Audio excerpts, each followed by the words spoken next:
This is a reading from the Notebooks by Maria Valtorta, 1943, November the 5th.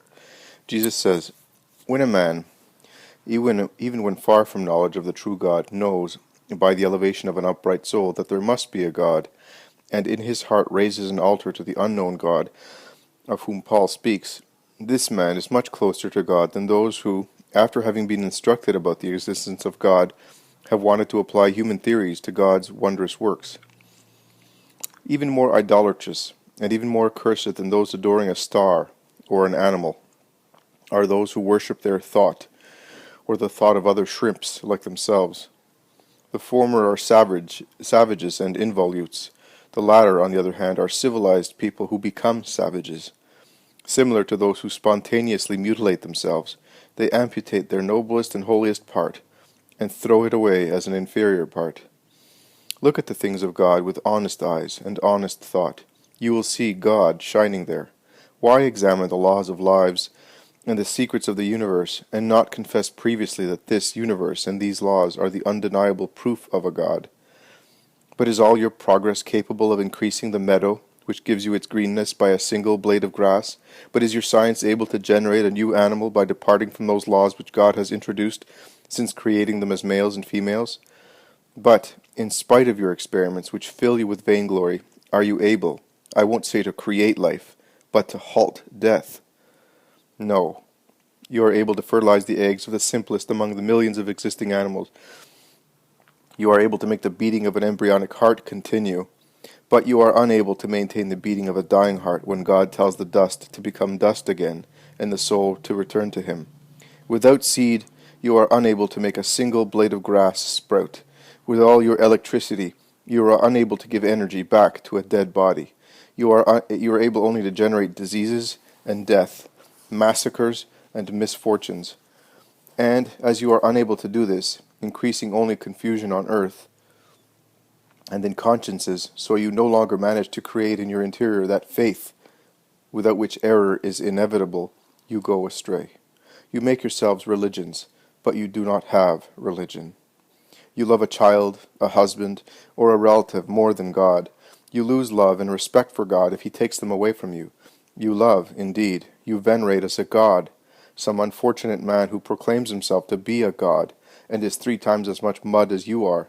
And before him you bend not only your backs, that would not be very bad, but your criterion, your conscience above all.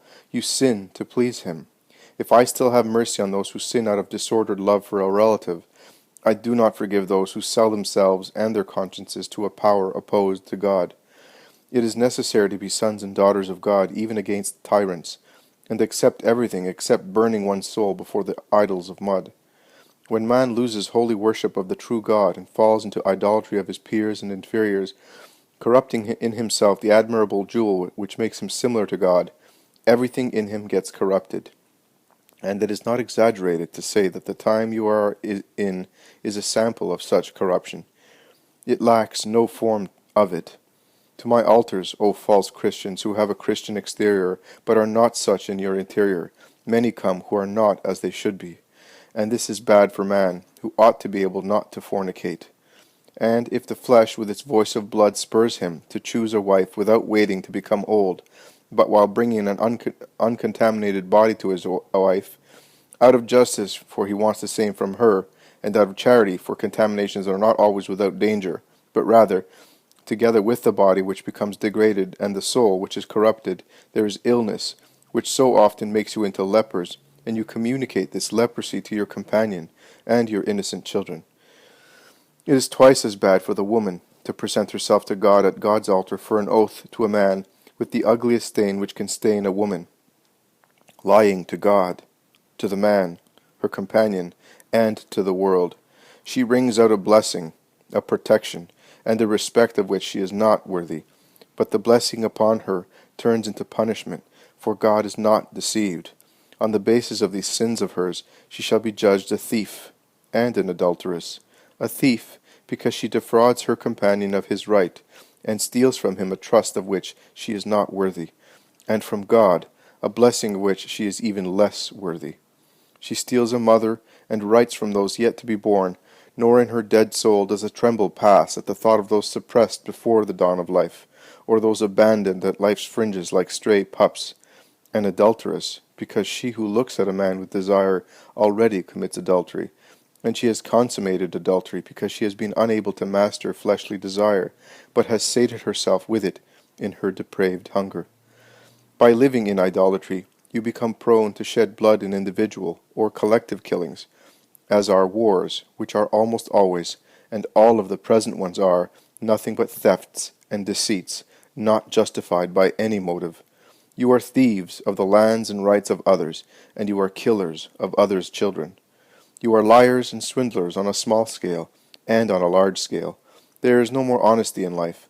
Man's world is devoid of honor, and you thus calmly commit acts of dishonesty.